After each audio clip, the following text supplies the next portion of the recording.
Today on the podcast, I'm talking about AI in music. This is something if you know me, you know I'm like a huge fan of. We have Google that recently came out with Lyria 3, their own audio music model, and they've actually just made a huge acquisition. They've purchased a big company. In addition, we have Suno, who has just reached a new record for paid subscribers and for annual recurring revenue. So we're going to get into basically what's going on in the music industry. There's a lot of changes and a lot of milestones that we've reached. And this has come from someone who, my background is I've been creating music on Spotify and other places since I was in college. A lot of it's as a hobby, but I still make, a couple $1,000s a month from some albums I posted when I was in college. So this is something that I'm like super interested in. I've been posting AI music as well for a very long time, something I experimented with almost 8 years ago now. So this is an interesting place. Let's get into all of it. Before we do, I wanted to mention if you want to get access to a lot of the models I talk about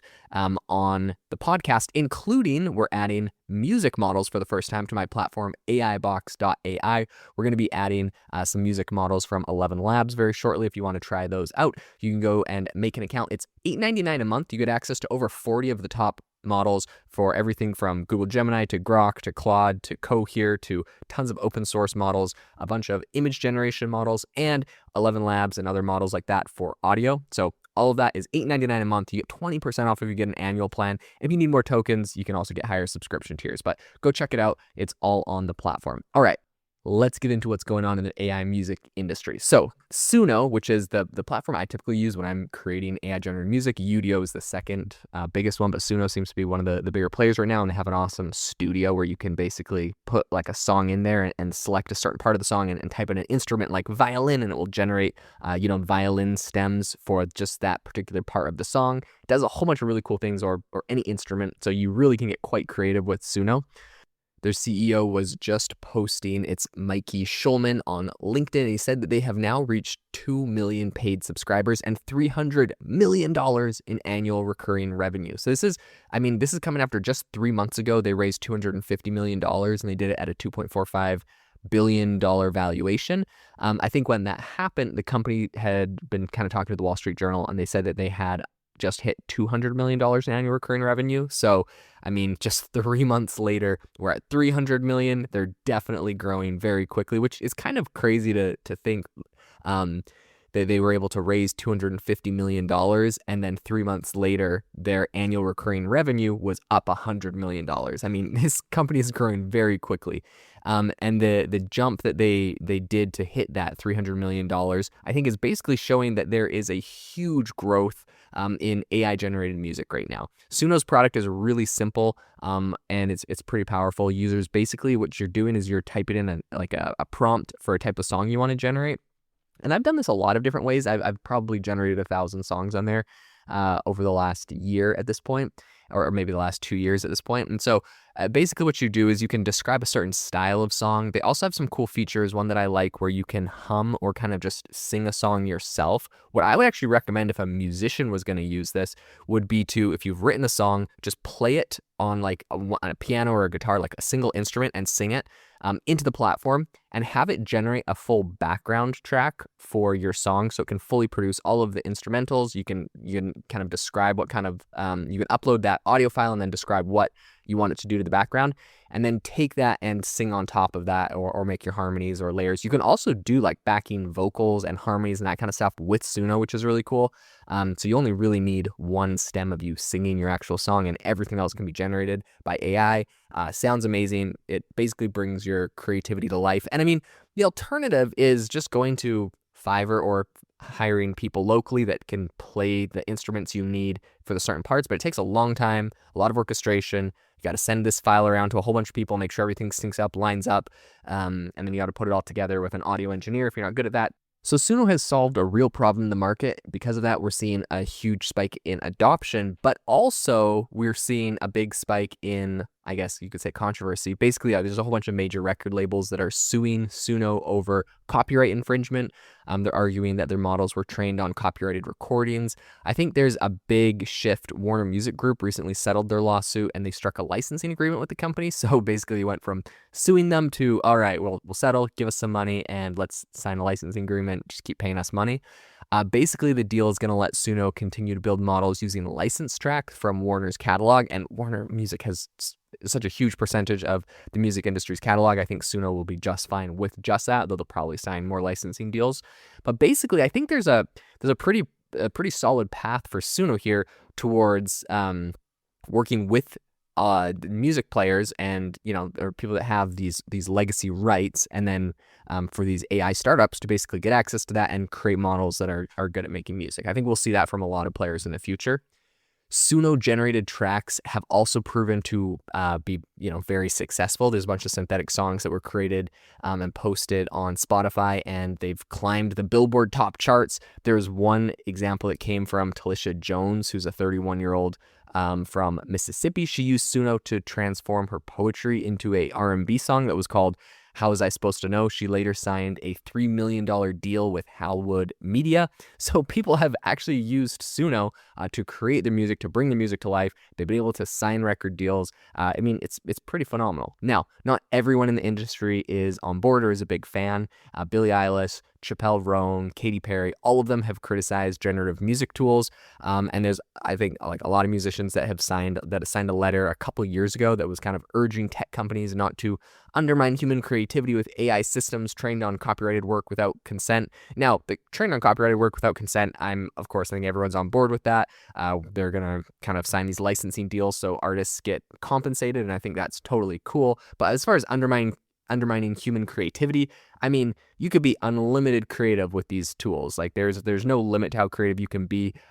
Basically being able to say any type of instrument, and at the end of the day, users want quality. And so when you're listening to music, if you think something sounds cheesy or bad or too AI generated or fake, like you're just not going to listen to it. It's not going to be something that sticks around with you. But if someone uses it in a really tasteful way and creates an amazing piece of art and brings their vision to life, like I think that's incredible. And also, like, there's so much electronic music that's created today that's just on computers anyways. So I really don't see it's basically just kind of the next way that we use these tools. Okay, so there's also a legal landscape that we're seeing with the whole music industry that it feels pretty unsettled. There's a bunch of publishers recently that sued Anthropic for about $3 million. They alleged that there was unauthorized downloading of about 20,000 copyrighted songs. And this is a completely separate case because Anthropic doesn't even have a music generator, but the federal judge ruled that the training on copyrighted materials might actually be legal. They said, of course, pirating it is not. And I think this is also kind of gets to Anthropic getting in hot water for pirating like every book that exists in the world. And they later tried to buy all the books. And the judge said, look, it's totally cool if you train your model after you've physically purchased the book. But if you just pirate them all, you can't do that. So it's interesting. It's interesting the lines we're drawing here with AI and how they get their training data. At the same time, there's a bunch of big tech firms that are pushing into music more. The biggest and most notable right now is Google, who just announced that they have the generative music tool Producer AI. It's going to become part of Google Labs. This is something that was backed by the Chainsmokers, and it basically lets users create music from prompts. You could say, something like make a lo-fi beat, and it will do that. It runs on Lyria 3, which is a music model from Google DeepMind, which basically can turn text and images into audio. So you could put like a cool image in there, and it's like make a song that's the vibe of this retro image, and it will do that, which is it's kind of cool. The downside is like it only can make I think 30-second long music snippets. I'm sure it will get better in the future, but right now it's not very useful in my opinion for making music. Just what you can do on Gemini, but perhaps inside of Producer AI it can do more. Google said that Lyria 3 is also going to be integrated into not just Producer AI, it's going to be in Gemini, and they're basically trying to make this feel like a collaborative partnership more than kind of a one-shot generator, right? So Google, the way that they're pitching this, which honestly to me just seems less useful, but they're like, look, it's not a one-shot generator, it's like a collaborator. Like you say, play like this part of the song this way, and then it does it. And it's like, okay, now add this thing. Okay, now add that. Now add that. Like, and I get like that's cool because you're kind of working on with it, but at the same time, like I think for your average person that's like, hey, write me a funny song for my buddy's like bachelor party that I want to play that has all of these specific elements to him, like you could do that on Suno in like 5 seconds. So I'm not sure why you'd want to sit there and tinker with it, and especially because like Google Gemini doesn't really seem like the pro place that most musicians are going to be working, so making it like less useful than than something like Suno that the pros are using, where you gotta like tinker with it and ask it a bunch of questions before it sends something. Doesn't seem that useful in my opinion. There's a bunch of high-profile musicians right now that are starting to experiment with this like AI-generated music as well. The 3-time Grammy winner Wyclef Jean used Lyria 3 in Google's Music AI sandbox on his recent track Back from Abu Dhabi. He basically said that it was he kind of used this careful curation rather than blind automation, right? Like all of these artists kind of want to seem like, look, I'm still in charge and I'm still making sure it's like super tasteful. At the end of the day, though, like Wyclef Jean, I don't know much about his music creation process, so I guess people can roast me if they're big fans, and I'm like totally out of line here, but I feel like for a lot of these guys, they don't create their background tracks anyways. They go and hire a producer. You go hire a beats maker. Like someone produces the whole thing. I mean, freak, like even Justin Bieber, most of his music isn't written by him. Someone else wrote it and they just give him the track, give him the lyrics, and he sings it. And then off to the races they go. I mean, that's kind of how it works with these bigger artists. So it's funny to me when they're like, I was using it for my track and I was trying to be like really carefully and curating it and not like automating it. It's like, dude, you already automated your whole music process by hiring other people to do everything for you. But whatever, I digress. I'll get off my soapbox on there. In any case, I think for a lot of artists, AI is less about kind of replacing creativity. It's more about enhancing it. Paul McCartney used AI-powered noise reduction to clean up an old demo by John Lennon, which basically resulted in the Beatles, their track Now and Then. It won a Grammy in 2025, but like that track, it wasn't really able to be posted. It wasn't able to be used until they were able to use AI to clean up the old demo and basically bring John Lennon's song to life, which had just kind of been sitting there for many, many years. So I think if you look at all of this together, you can see the industry, it feels like there's kind of this battle going on between lawsuits and companies and people worrying that it's going to take over all the creative process of music generation. Personally, from my perspective, I think it's an exciting time to be making music. I'm not I'm a huge musician myself personally, although I've done a lot with music and kind of in the business of music. My wife is a musician. She loves Suno and playing around with it, although we haven't actually published anything with her music and Suno or AI generated yet, since she does play a lot of instruments. She just kind of does it all herself at this point. I think what's interesting though is like it's not very controversial to say that AI music is not an experiment anymore. There's millions of people playing with this. There's hundreds of millions of dollars in recurring revenue. These AI music platforms are not, I think they basically kind of moved from being a novelty to a really core part of how musicians create music. I know a lot of people, a lot of music producers creating music right now that are using Suno for a ton and saving a lot of money, but also being able to get a lot done faster. And basically, like they're not limited to maybe a budget where they're like, look, I can hire 2 instruments on this track because I got a low budget.